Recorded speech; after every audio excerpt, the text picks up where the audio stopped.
sida sharafta leh oo maqaamka leh oo garashada leh oo xildhibaan cabdikariim uu maanta inoogu soo booqday kor horna maalin horena dhalinyarada ay qayb ka arkeen waxaan uga mahadcelinaynaa sida wanaagsan dhiiran dadaalka leh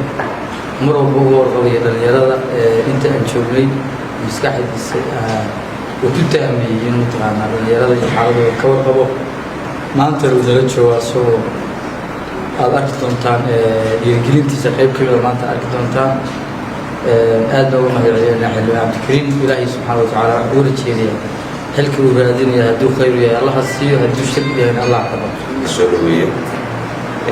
musharaxa waxaan rabaa sidoo kale inaan uga mahadceliyo soo booqashadiisa soo booqday xulka dhalinyarada gobolmudug oo ku sugan jeelkan muddo asbuuc kooban jooga runtii dhalinyaradu waa soo dadaaleen sida macalinku sheegay shaqo badanna waa la soo qabtay waxaan rajeynaynaa insha allahu tacaala meel fiican inay wax gaaraan adigana waa kaaga mahadcelinayna soo dhaweyntaada iyo dhiirigelintaada iyo hawshaada ugu timid maanta dhalinyarada gobolka marka soo dhawaad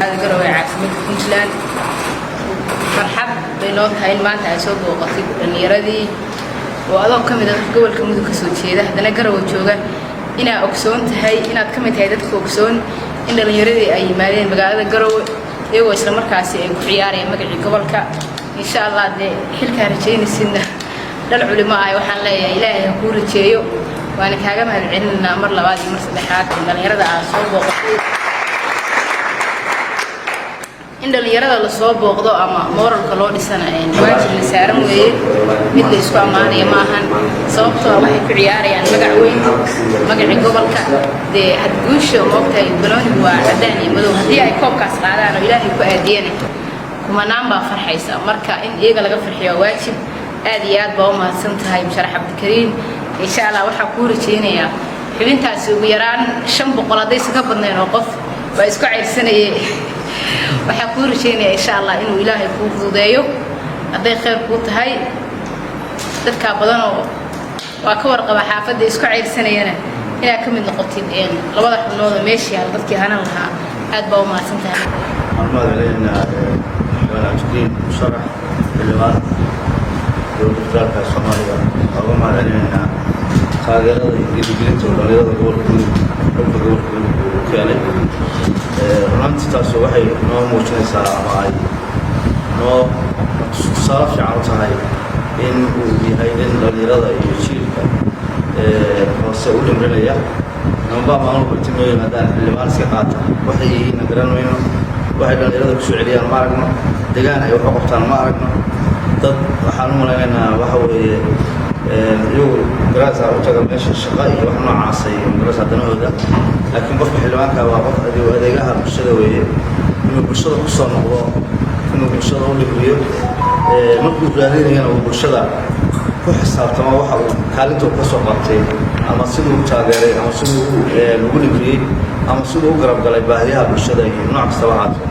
arrimaha dhalinyarada arrimaha haweenka arrimaha carruurta wax walba oo magaraysa bulshada wadooyinka waxa ku soo qabtay baa taala meesha qofka haddaan intaa lagu dooran waxay noqonaysaa wixii lagu doorto iska sheeka iyo wax noocaas ah cabdikariim nin dhalinyarada aqoon-yahana oday ah uga mahadcelinaynaa maadaama uu maanta isagu intuu iskartay isxilqaamay annaga uusan weliba nala soo xiriirin isagu uu si gooni ah isku soo xilqaamay isxilqaamkaas oo kale loo baahan yahay kuwa raadinaya oo kale oo raadinayana hadda ka bacdi baasha waxaa lagu qaybin doonaa qofka muxuu soo qabtay yaa waxa la iska soo raadin kuwa hore ku fashilanay wadooyinka marka hore lagu fashilmo mar labaad lagu fashilmo waa xaraan aan wadoonnada uga baaqayaa iyo dadka shaqooyinka iska leh ama ergooyinka soo saaraya inay soo saaraan dadka aan xanuunsanayn iyo dadka aroosayay inay soo saaraan dadka bulshada ku soo celinaya waxaad maqlaysaa ergooyinka waxaa sanadkaa raadinaya wiil xanuunsan mid loo fariyey mid magaraysa ama gafar wiil uga xiran yahay si uu lacagtaa uga helo macnaha waddankii in la burburiyaa la rabaa lagama rabo waddankii in xildhibaan anfaca loo soo daare xildhibaan xoogaa laga daadsado maalmaha hore maalin dambana isagoo albaabada xirta lama rabo xildhibaanku waxaan rabaa inuu waddanka ku soo noqdo baahiyaha waddanka ka turjugo raadiyo marka noodonnada taasaan kaga dardaarmaya ismadu inay ilaaliyaan bulshada dhaqankeeda lagu bedelan xankii bulshada xoogaa yaroo lacaga bulshada loo dhibriyo cabdikariin iyo ragga lamid ah aqoon-yahankaana waxa weeye lagu garab galo sidii ay u heli lahaayeen oo magaranaysaa la yidhaahdo maxaa cabdikariin yahay muxuu kasoo shaqeeyey muxuu ka shaqeeyaa qof in intaa la weydiiyo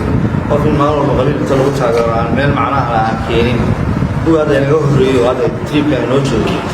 mana muuqan shaksiyan magisa muuqan dadnimo ahaan iyo degaan ahaanna waa noo baabi'iyay magacayga waa wajay inta loo yeero hadda lala xisaabtamo maxkamadda geeyey u qalmaan inay weli sii raadiyaan waa problemnimada soomaaliya ka jira waxaan rabaa inaan kusoo gabagabaya hadalkayga cabdikariin iyo waa maasan tahay sports baan ahaan jiray ninkaygaan culus hadda ma ahayn muxuu ahay dhallinyaradii xamar xaafadaha ka ciyaari jirtay oo aad sportiga u ciyaari jirtay yaan ka mid ahaan jiray saa daraaddeed waxaan saaka idin soo booqday anigoo ah cabdikariin xuseen xasan marka ujeeddadayda soo noqdo ah musharax u taagan gobolka mudug idinkuna aad tihiin kooxdii isboortiga ee matalaysay gobolka mudug inaan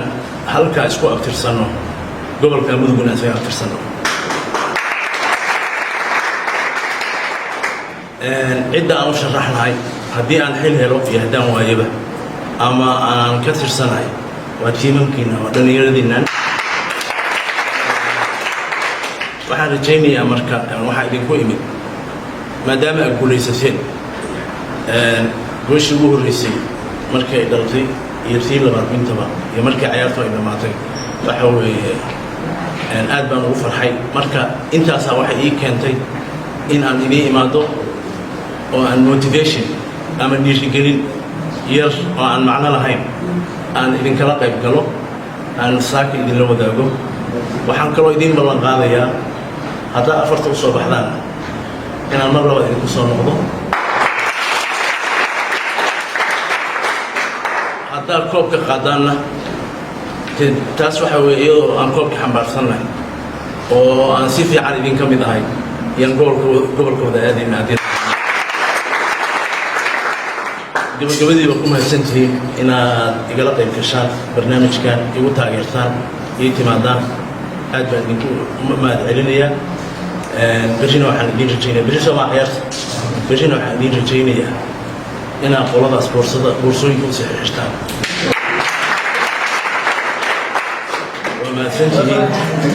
waa mahadsantihiin waxaan rabaa inaan marka halkaa aan ku soo gabagabaysanay insha allah aan idinku wareejiyo xogaaga yar oo aniga macnaha ha yaraata laakiin morally waxay muujinaysaa in aan muxuu ahaay haddii wax weyn aan hayn lahaana aan idinku taageeri lahaa marka waa mahadsantihiin welcome